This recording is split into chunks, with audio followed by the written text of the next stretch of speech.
are some of the other methods? What are some of the other methods or strategies your parents did, or your mother did in this gaslighting?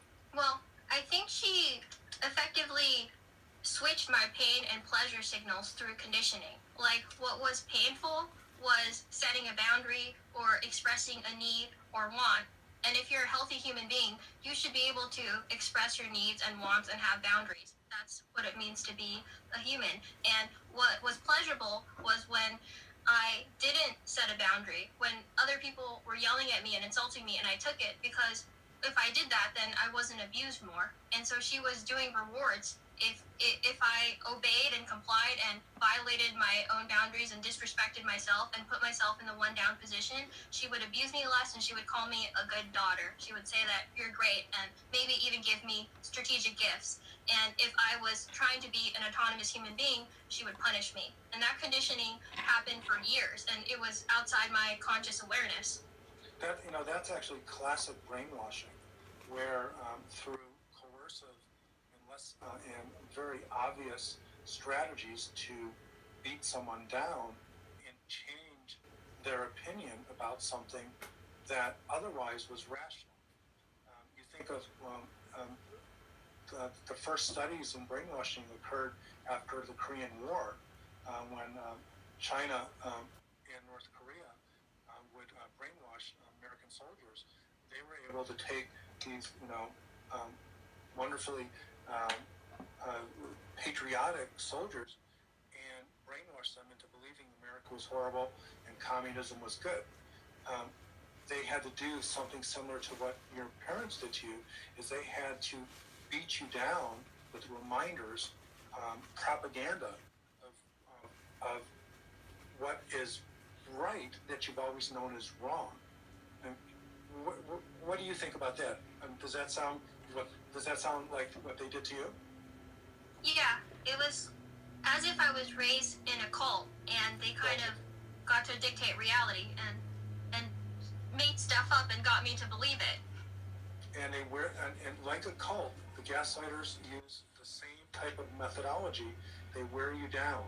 They create an environment that tires you, that depletes you. And when you are tired and depleted, and in the case of gaslighting, psychologically tired, you then become vulnerable and you look to someone to help you. And that is when you see the malignant gaslighter as the person to whom you love, who you believe is taking care of you. And ultimately, when you believe that, you are completely gaslit, because then you're going to protect it and stay loyal to the gaslighting. It's very sick. Did they do that with other people in the family? Your mom and your dad? Mainly they did it to me, because my brother is another manipulator, and so he just fights with them, and he's super aggressive and insults them back with profanity. So I was the only one, so it's between me and him. And my mom does do a smear campaign where she gossips about me, but I was the main victim. Well, you were chosen carefully, and that is why gaslighting and SLDD, or codependency, are intricately connected. The narcissist gaslighter needs someone without self-love, without self-respect, who doesn't know how to take care of themselves. They need that person, like the pedophile who wants to abuse a child. They need a child who has no self-esteem, whose parents are disconnected with them, who won't reach out to someone for help. They knew which child to get, and you were the most vulnerable victim. And if anything, the gaslighters are afraid of people that can stand up for themselves, and in some cases, they cower down to them. How did they treat your brother?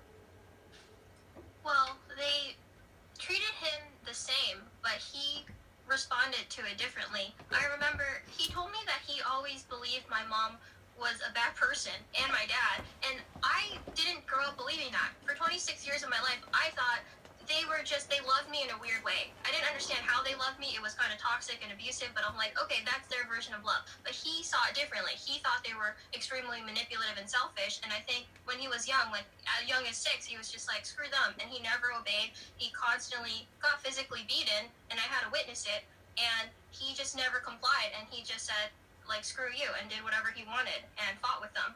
And now he's out of the family, or he's just doing whatever he wants. So in other words, your parents groomed you.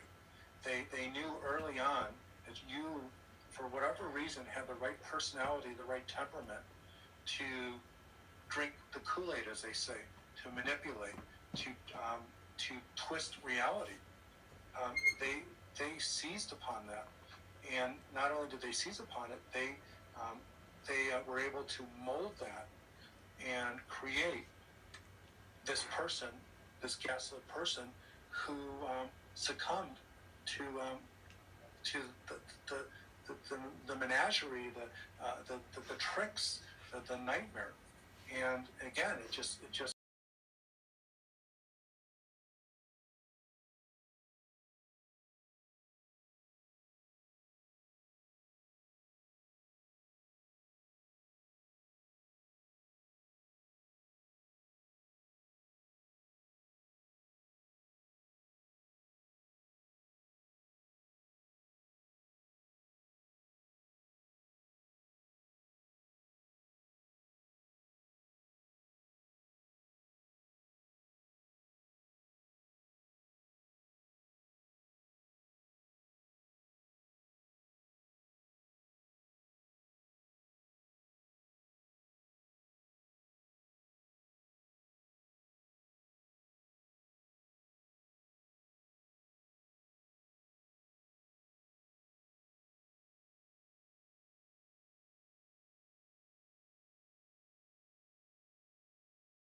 That's overly dramatic.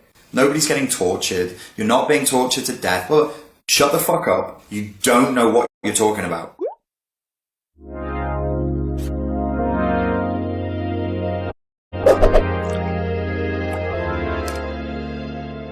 So this video, we're going to talk about what some of the effects of being in a narcissistically abusive relationship can be.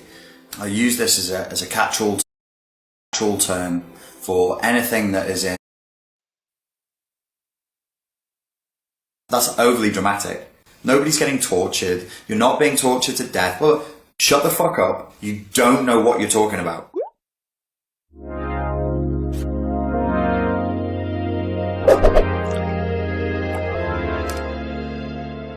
So this video, we're going to talk about what some of the effects of being in a narcissistically abusive relationship can be. I use this as a catch-all term for anything that is in, you know, the abusive, toxic personality cluster of traits. So you could be dealing with somebody who is a psychopath, or more properly has antisocial personality disorder, borderline, histrionic, obsessive compulsive personality issues, somebody who is, you know, a rageaholic, all of these different kinds of things. What are these awful effects of being in an abusive relationship with a narcissist? A big effect of narcissistic abuse, self-isolation. You're hurt, the mammalian response to being damaged and to being injured is to self-isolate and to withdraw from the world. Great. So now you can't talk to anybody who hasn't been narcissistically abused, because they'll send you crazy, because they'll deny the truth of what you've been through, which is going to re-trigger you and re-traumatize you. And you're going to feel like self-isolating. So guess what? You're probably not spending that much time around people right now at a time when you really need support and you really need to do that. But because it's so triggering and so upsetting, it's going to be hard to. Actually, what starts to happen is you will get a post-traumatic type of response. Extreme nervousness for no reason, being very jumpy, being very hypervigilant, being very adrenalized, nightmares where you like in movies, you know, where people wake up and they sit up bolt upright, sweating with their eyes open wide, going, no, no, no. And you're watching that film and you're going, okay, that's a cool scene for a film, but nobody actually wakes from a dream like that. That's what I used to say. That's how I've been through it. And I know other people have as well. We can share stories of what our partners did. The stories, the sordid little tales, and sometimes it's interesting and sometimes it's funny. It's interesting, but that's not the core of the damage. I would even go so far as to say, even if you were being physically harmed, that's horrible, but the fact that you were caused to live in fear is what does the damage. The fact that you're caused to live in a hyper-adrenalized, hypervigilant state is what causes the damage. And in that hypervigilant, hyper-adrenalized state, suggestions go in much more deeply. And what narcissists do is they chip away at your sense of self and at the core of your sense of what is real and what's not. When I was a younger person, I got beaten up in a club. I was hit with a glass. Somebody headbutted me and they broke half a pint glass into the side of my eye. So it broke, and then little pieces of glass went into my nose, into my lips, and then underneath my eye. I was very lucky that more damage didn't occur.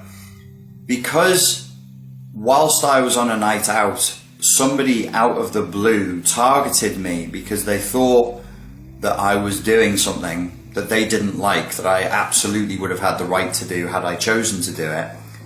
He wanted to hurt me and cut my face open with a piece of broken glass because he didn't like that idea of what he thought I was doing. In this case, he thought I was gay. It was a gay bashing. The injury sounds bad. The emotional and psychological damage was way worse because up until that age 21, I didn't live in a world where people gave other people serious injuries, total strangers, serious injuries, just because of their private sexual preferences. I didn't live in that reality. Similarly, at the age of 31, 32, when I really red-pilled to what narcissistic abuse is and woke up from a narcissistically abusive relationship with somebody who was a classic narcissist, borderline, histrionic, and having antisocial personality disorder, meaning she was a psychopath, it was horrifying to me. At the level of my map of reality being challenged, I was a fairly robust character, I would say. I'd lived through a lot of different situations and been through a lot in my life, and I really don't think that any of that did massive amounts of damage. I think what did damage in the core of my being was that you remember the film Inception?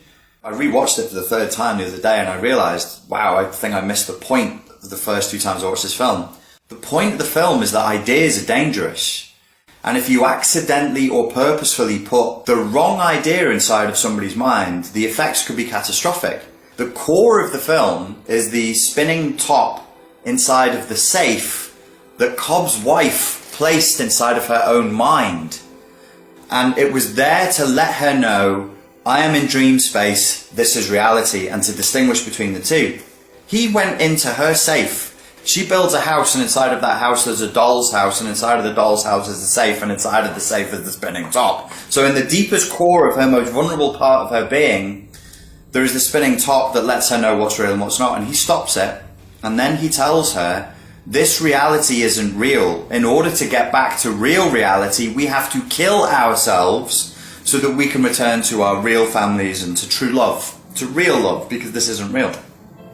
What happens within the narrative of the story is she then wakes up to real reality, but the idea is planted, her sense of reality is now broken, and the idea is playing in her head, you need to die to wake up, you need to die to wake up. It's basically a suicidal ideation. He puts that into her head, and what happens is she then goes on to kill herself. What Cobb does in the story is narcissistic abuse. He breaks her sense of reality. That's the essence of narcissistic abuse. And why it's so damaging is because it messes with the core of your reality. If somebody corrupts the core of your being and your sense of reality, if somebody causes you to believe, look, love isn't real, humans aren't compassionate and caring, they're predatory monsters who will take your love and leverage that love against you to torture you, even unto death. The damage to the core of your unconscious is so huge that your whole reality goes dark. Now, for people who've not been in narcissistically abusive relationships, don't know what complex PTSD is, they'll say, that's overly dramatic. Nobody's getting tortured. You're not being tortured to death. Well, shut the fuck up. You don't know what you're talking about. Unless you've been through it, you do not know what it is. But if you have been through it, it's like being tortured, and they will leverage your love against you and torture you until you are totally destroyed. Your reputation, your money, your sense of self, your will to live. The Malay use the word semangat. Your whole ability to drive, spirit, move forward. That's what semangat is in Malay. They break that. They want that. They drink that. That's what is tasty for them. Whether the narcissistic abuse came from your family unit or it came from a partner, you can't talk to people who've not been through it about this, because they will tell you that you're lying. If they're rude enough and bold enough, they'll tell you straight to your face, you've got this wrong and you're lying. I had people do that. Or they told me, you're in this relationship because you're a masochist and you enjoy it. You get something out of the drama of this. They basically re-victimized me and said, it's your fault, you're doing this. We know that there are rapists, robbers, credit card fraudsters, gangsters and drug dealers out there. But what we don't know is, or it's hard for us to accept, is this very commonplace, everyday evil. You can't place a legal sanction against somebody for making you feel bad. You can't place a legal sanction against somebody for breaking your heart. There is no such crime as breaking another person's heart or messing with their head. And it's the assumption is, well, you were a conscious adult and you willingly, of your own sovereign, independent thought, made the choice to give this person that car, that house, this money, or that time, that emotion, whatever the resources are we're talking about. You got nothing. It's like an invisible abuse that nobody outside of the narcissistic abuse or complex PTSD community even wants to acknowledge, because it's, and I don't blame them, it's horrifying. It's a horrible idea that the postman, you know, the waitress at work, somebody that you speak to, like you don't know them, but you speak to them every day and they seem really charming and friendly, is behind the scenes working a plot, a conspiracy against certain targets that they have, that they take time out of their day to decide strategies to use against that person, to break their will, to confuse their sense of reality, to deliberately target their self-esteem and their self-image, to psychologically and emotionally break them down, to inflict their will, the narcissist's will, the predator's will, onto that target and onto that prey. Who nobody wants to deal with that. That's a horrible idea. The idea that people would do, no. People, look, there are sick people out there, but what you're talking about, no, that goes too far. That's the answer you will get. People then live the rest of their life, or can live the rest of their lives as empty shells. They become very, very bitter. They just age and live shit lives where they're no longer thriving, they're just surviving, and they're not having a good time. My view is a little more optimistic. I think that we can get back to being friendly, happy, but scarred. You know, these scars, some of these ain't gonna heal. I ain't gonna lie to you folks, they're gonna stay with you. You'll be a tougher, wiser, person, much less naive by the time you've gone through this process.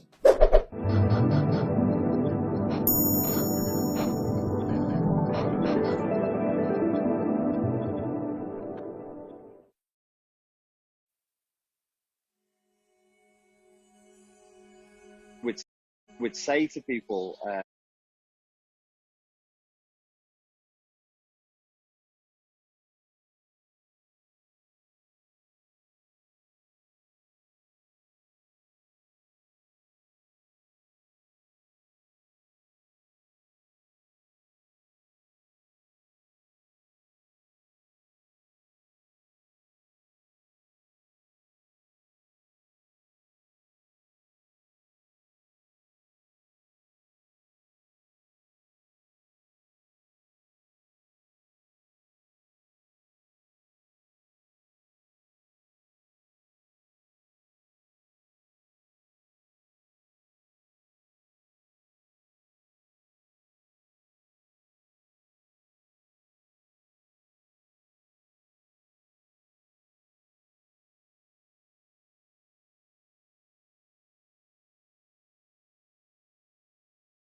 My name is Sam Vaknin, and I'm the author of Malignant Self-Love, Narcissism Revisited.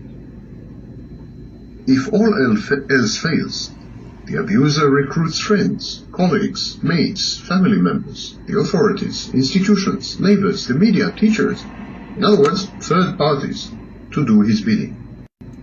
The abuser uses them to cajole, coerce, threaten, stalk, offer, retreat, tempt, seduce, harass, communicate, or otherwise manipulate his target. The abuser controls these unaware instruments exactly as he plans to control his ultimate prey.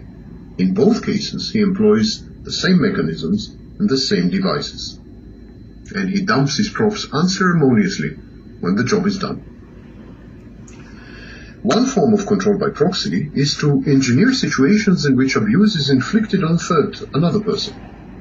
Such carefully crafted scenarios of embarrassment and humiliation are meant to provoke social sanctions, condemnation, opprobrium, or even physical punishment against the victim. Society, or a social group in this case, become the instruments of the abuser against the victim. Abusers often use other people to do their dirty work for them. These, sometimes unwitting accomplices, belong to three groups. The first group is the abuser's social milieu. Some offenders, mainly in patriarchal and misogynist societies, co-opt family members, friends and colleagues into aiding and abetting their abusive conduct. In extreme cases, the victim is held hostage, isolated and with little or no access to funds or transportation. The dirty work for them. These, sometimes unwitting accomplices... Wait, hold up. If we look at my fucking situation, y'all.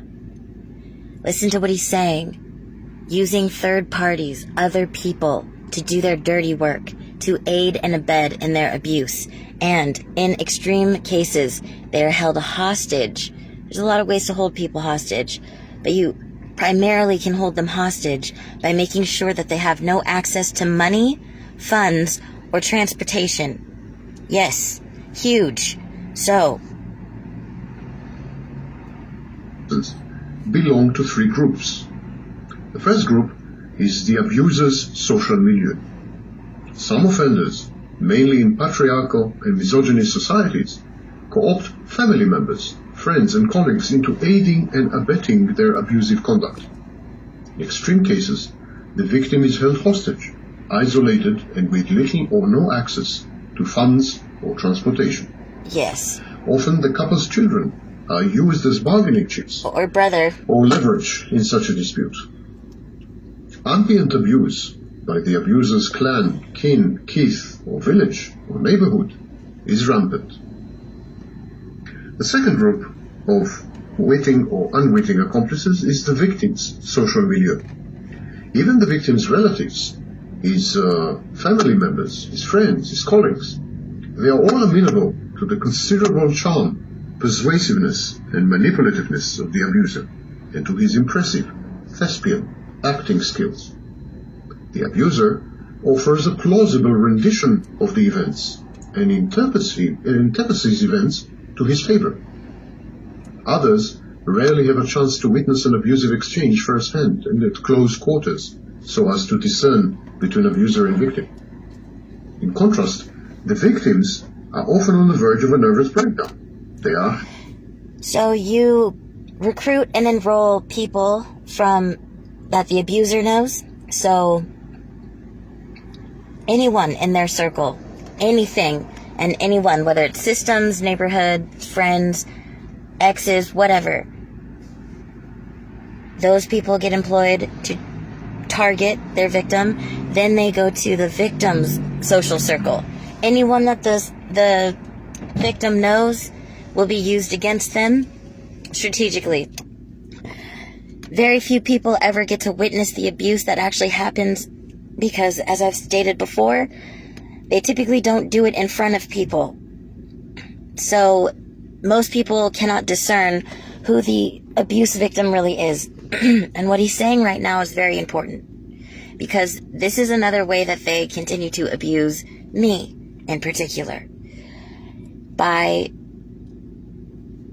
shaming me and making my reaction to the abuse the reason why I'm subjected to more abuse.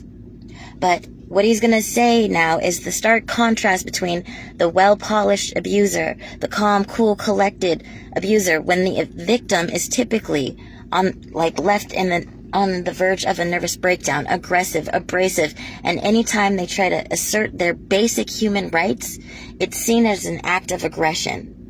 And that is very familiar. Pay attention to who in my life is committed to showing me as abusive or needing to harp on things like me yelling. Because who is calm, cool, and collected? Who is on the verge of a fucking nervous breakdown? I'm not original in this. Harassed quarters, so as to discern between abuser and victim. In contrast, the victims are often on the verge of a nervous breakdown. They are harassed, unkempt, irritable, impatient, abrasive, and hysterical.